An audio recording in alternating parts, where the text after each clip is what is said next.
Doctora Marta Lucía Ramírez, muy buenos días. Muy buenos días, doctor Fernando. Me encanta volver a oírlo. ¿Cómo ha estado? Pues bien, por fortuna.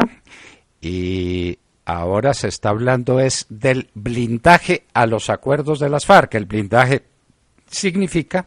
que más adelante ni el legislador ni el constituyente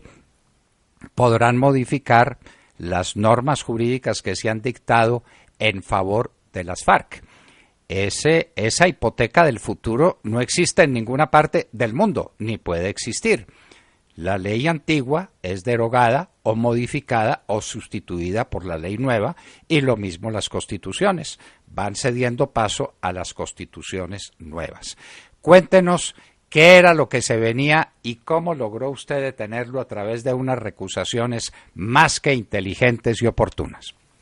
Pues Fernando, como usted bien acaba de decir, estamos ante algo que es inédito. Esto es un acuerdo entre el gobierno del presidente Santos y las FARC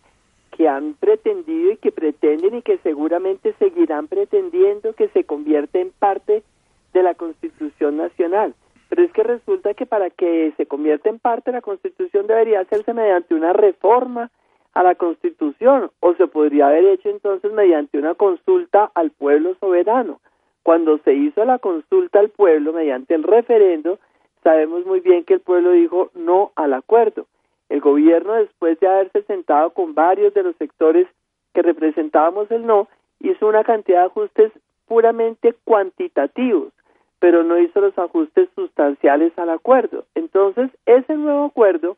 que hubiera podido someterse al pueblo para que de pronto dijera que sí o insistieran que no, nunca se sometió. Lo terminan entonces aprobando otra vez entre las mismas partes, entre ellos, como si no fuera un país entero el que se había afectado por el acuerdo, y el gobierno del presidente Santos, que había presentado ya antes de ese plebiscito, no el referendo, había presentado antes de ese plebiscito una reforma esa sí a la Constitución, que era el acto legislativo 1 del 2016, en el cual se establecían todos los instrumentos para asegurar la implementación del acuerdo y para poder entonces garantizar que el acuerdo entrara dentro del bloque de constitucionalidad. Entonces lo que hace es que después de aprobar el segundo acuerdo, segundo nueva versión del acuerdo, versión del mismo acuerdo, sacan otra reforma constitucional contenida en el acto legislativo número 2 del 2016, y en ese acto legislativo lo que hacen nuevamente es darle ese carácter de constitucionalidad a todo el nuevo acuerdo con las FARC. Estamos totalmente convencidos de que esto es algo que va en contravía de la Constitución, esto es algo que sustituye la Constitución, y por esa razón pues yo presenté oportunamente junto con otro grupo de abogados, además todos ellos muy jóvenes, constitucionalistas, muy convencidos. Fíjese usted que claro que queremos que haya paz, pero una paz que de verdad nos dé también garantías de que vamos a tener democracia en el largo plazo. Presentamos entonces nosotros un escrito ante la Corte Constitucional señalando que ese acto legislativo número 2 del 2016 es inconstitucional por estar sustituyendo la Constitución, y ahora viene entonces el debate en la Corte Constitucional de si cabe o no declarar constitucional ese acto legislativo número 2 del 2016, y teniendo en cuenta que hay dos magistrados muy importantes ellos, esto no va contra las personas, sino esto es un recurso jurídico que existe, pues hemos señalado realmente que sean en el caso de los doctores Cristina Pardo y Antonio José Lizarazo, causales para que se recuse a esos magistrados y por lo tanto ellos tengan que apartarse de la decisión que tomará la Corte Constitucional, y pues la Corte tendrá que tener unos conjueces para que se decida sobre este acto legislativo número 2 del 2016. La semana pasada todos los medios y todas las informaciones que había indicaban que iba a pasar la aplanadora de la Corte Constitucional sobre el proyecto de sentencia que presentó el presidente de la Corte, el doctor Guerrero, diciendo que a su juicio sí hay una sustitución de la Constitución, que ese acto legislativo no debería estar incorporando el acuerdo nuevo a la Constitución, pero repito, pues teníamos información de que iba a pasar acá la aplanadora sobre este proyecto del doctor Guerrero, y por esa razón entonces consideré que era necesario, con todo el respeto del caso, pues hacer caer en cuenta que tanto para la doctora Cristina Pardo como para el doctor Antonio José Lizarazo existían estos motivos de recusación, porque había habido anteriormente intervenciones de ellos, especialmente la doctora Pardo, por ejemplo, hay que recordar, fue la secretaria jurídica de la presidencia, y durante todo su tiempo como secretaria jurídica de la presidencia ella ayudó no solamente a diseñar, a escribir, a redactar, a concebir buena parte de toda esta cantidad de instrumentos jurídicos que se han inventado para dejarnos el acuerdo de las FARC amarrado a la Constitución, con lo cual pues evidentemente se da una de las causales de esta recusación. Las recusaciones caben, según un decreto 2067, caben cuando hay razones de carácter temporal, o de carácter material. Las de carácter material tienen que ver con eso, con haber conceptuado anteriormente o con haber intervenido anteriormente sobre la expedición de las normas, y esa fue la razón entonces por la cual presentamos esta recusación, que habrán de definir seguramente en esta semana, y que ojalá que la definan diciendo que tenemos la razón jurídicamente, y así se nombren unos conjueces que tengan más independencia, una mayor objetividad frente a este fallo que va a tener tanta importancia para el derecho colombiano. Doctora Marta Lucía, hay unos temas fundamentales en este asunto tan grave que usted está tratando y en el que ha prestado tan señalados servicios a la causa del derecho. El primero es la tentativa que tienen y que mantienen tanto los de las FARC, es decir, los peores bandidos de América, como el gobierno del presidente Santos, el más desprestigiado de la historia, para convertir los acuerdos en un acto como los protocolos de Ginebra, es decir, en un acto de naturaleza internacional, en un tratado intocable para la Constitución posterior, porque es supraconstitucional. En los mismos términos, en este famoso blindaje, lo que se propone ahora es prohibirle a los futuros congresos y a los futuros constituyentes que vuelvan sobre lo que quedó resuelto ahora. Esa hipoteca del futuro no se le ocurrió ni siquiera a Napoleón cuando dictó el Código Civil de 1804. ¿Nos quiere hablar sobre esos dos temas? La conversión del acuerdo con las FARC en un acto de naturaleza internacional que estaría internacionalmente blindado, y luego el tema esencial del blindaje, es decir, de que el futuro constituyente y el futuro legislador llega con las manos amarradas por el pasado. Pues sí, eso es así. Fíjese una cosa, en el acto legislativo 1,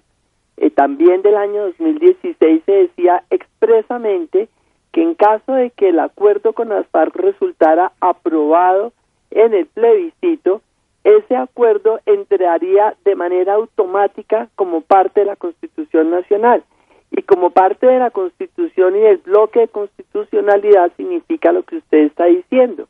que cualquier reforma constitucional en el futuro, que cualquier ley que se expidiera en el futuro por parte del Congreso, que cualquier decreto expedido por el gobierno en el futuro tendría que hacerse atendiendo y cumpliendo lo dispuesto por ese acuerdo con las FARC. ¿Qué sucede? Como el 2 de octubre del 2016 el plebiscito resultó diciendo no, dándonos la razón o dándonos la mayoría a quienes sostuvimos no, entonces no pudieron incluir el acuerdo de manera automática como lo tenían previsto en ese acto legislativo número 1 del 2016, y este fue uno de los debates largos que hubo durante la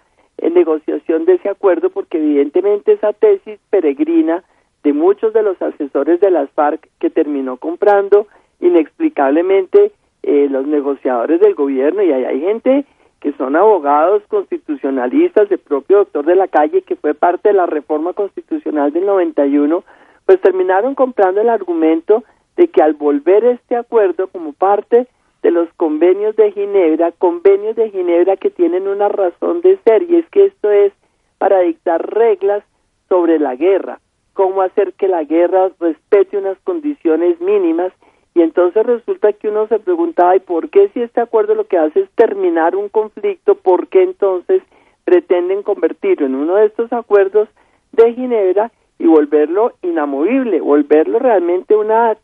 algo pétreo dentro de la Constitución colombiana, cuando, como usted bien dice, esto no tiene ningún antecedente, porque es que una Constitución tiene que tener unas normas que ojalá permanezcan en el tiempo, que sean estables, pero que tengan también obviamente algún mecanismo dentro de la misma Constitución para ser reformadas en el futuro si las circunstancias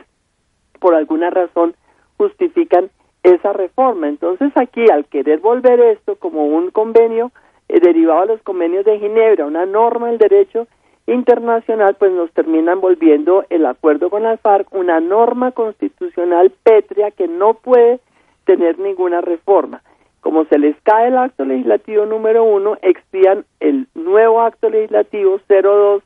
del 2016, en donde realmente le otorgan otra vez materialmente al acuerdo final ese carácter de norma constitucional, y por esa razón pues presentamos nosotros nuestra intervención ciudadana pidiendo que la Corte declare inconstitucional el acto legislativo 2 del 2016, y eso es lo que está en este momento entonces decidiendo la Corte. ¿Y por qué nos parece que es inconveniente ese blindaje, como usted lo llama? Entre otras cosas porque deja con las manos totalmente amarrados a los siguientes 4 gobiernos, a todos los alcaldes y gobernadores que se elijan durante los siguientes 16 años, les deja las manos amarradas, porque todos los planes de desarrollo a nivel nacional, departamental, municipal, todo esto tiene que hacerse dentro del marco de este acuerdo. Y este acuerdo tiene muchas cosas que son muy discutibles desde el punto de vista constitucional, pero también desde el punto de vista de la conveniencia para el desarrollo económico y el desarrollo nacional. Por ejemplo, en los temas de tierras, es muy discutible que eso sea realmente la mejor solución para lograr un desarrollo del campo que genere mejores condiciones de vida para los campesinos, que de verdad extinga, acabe con el narcotráfico en las zonas rurales de Colombia. Y entonces, ¿por qué van a pretender dejar con esta blindaje jurídico amarrada las manos de los siguientes 4 gobiernos? Porque es que acá también hay que tener un sentido de las proporciones. Resultamos con que las FARC, supongamos, dándole el beneficio de la duda a las cifras que le han dado al país de que realmente todos los de las FARC eran 6.000 personas. Sabemos que no, sabemos que eran mucho más de 6.000, pero si fueran 6.000 y se desmovilizaron, uno se pregunta cómo es posible que usted por 6.000 personas que ya están desmovilizadas, entonces termine torciéndole de esta manera el cuello a la Constitución, al régimen jurídico, a las posibilidades de desarrollo, a los gobiernos que vendrán durante los próximos 4 periodos presidenciales, a todos los alcaldes y gobernadores, interfiriendo totalmente en la vida administrativa del país por cuenta de un acuerdo con 6.000 personas, cuando usted tiene 50 millones de personas casi que necesitan realmente que haya unos planes de desarrollo que avisoren un crecimiento económico y unas condiciones mucho más favorables tanto para las zonas rurales como para las zonas urbanas. Entonces, yo creo, Fernando, que en esto, en últimas, es consecuencia de saber que el gobierno no tiene, ni las FARC tienen, un acuerdo que cuente con la legitimidad, un acuerdo que hubiera tenido ese apoyo del pueblo colombiano. No necesitaría toda esta cantidad de maromas jurídicas para tratar de dejarlo amarrado a la fuerza. Si el acuerdo fuera bueno, si el acuerdo indiscutiblemente nos diera garantías de que este país va a mejorar en democracia, de que este país no va a tener el riesgo el día de mañana de un régimen populista en Colombia, amparado en todas las facilidades que se le dieron a las FARC. Si fuera todo tan bueno, el propio pueblo colombiano se encargaría de garantizar que tenga la continuidad de vida en el largo plazo. Pero como no es así, entonces toda esta cantidad de peripecias jurídicas para dejarlo amarrado, pasando por encima de la Constitución y de todo el régimen institucional en Colombia. Y Fernando, hay que defender el derecho, hay que defender la Constitución, hay que defender un sistema jurídico, porque esa es la única garantía que tiene una sociedad de tener, por supuesto, paz, pero también garantía de libertades en el futuro, porque aquí se trata ni más ni menos que de saber que nosotros no podemos de ninguna manera ir a ceder en la defensa de nuestra democracia y de nuestras libertades, porque ahí tenemos suficientes espejos en la región, unos más brumosos que otros, pero todos ellos son espejos que nos indican claramente que no nos queremos parecer a ellos, y Venezuela es el más nítido de todos. Ese es exactamente el espejo de lo que Colombia tiene que saber que le podría esperar si nosotros dejamos que se deje en riesgo la democracia y la libertad de los colombianos. Bueno, doctora Marta Lucía, totalmente de acuerdo con usted. Recuerde que desde la ley 153 de 1887, la ley nueva prevalece sobre la ley antigua. Bien. Eso es lo que quieren reformar, una tradición jurídica más que centenaria, donde las leyes nuevas no pueden prevalecer sobre las leyes antiguas. A ese absurdo nos están conduciendo estos promotores de la llamada paz. Y una palabrita final. Para todo el mundo usted es candidata a la presidencia de la República. Lo que no está claro para todo el mundo es cómo será el lanzamiento suyo si el Partido Conservador al que usted pertenece está gobernado por unos enmermelados respecto a los cuales usted ha mostrado semejante cantidad de desprecio. ¿Cómo va a ser eso? ¿Cómo va a ser el tema de su candidatura? Pues Fernando, realmente hoy yo no soy candidata, soy precandidata, precisamente porque tenemos esa gran incertidumbre sobre el escenario jurídico y obviamente también político, porque fíjese una cosa, yo a diferencia de otras personas no he querido abandonar el Partido Conservador. ¿Por qué? Porque en ese partido, si bien es cierto que tengo una diferencia profunda con buena parte de la bancada de parlamentarios, que ya recordamos muy bien lo que hicieron con nuestra candidatura en el año 2014, era una candidatura impecable, fueron y se le sirvieron en bandeja a la reelección del presidente Santos y aparecieron un montón de votos y con eso entonces se logró la reelección con nuestros congresistas en contra. Pero que encontré también en ese momento, que en esas bases del partido hay un montonón de gente absolutamente coherente que ha defendido la doctrina del conservatismo, que es justamente lo que estamos hablando, la defensa de las instituciones, la defensa del desarrollo económico, la defensa de la dignidad humana, la defensa de los valores y de la familia, y en todas esas bases del Partido Conservador que encontré tanto apoyo en el 2014, pues he encontrado la misma convicción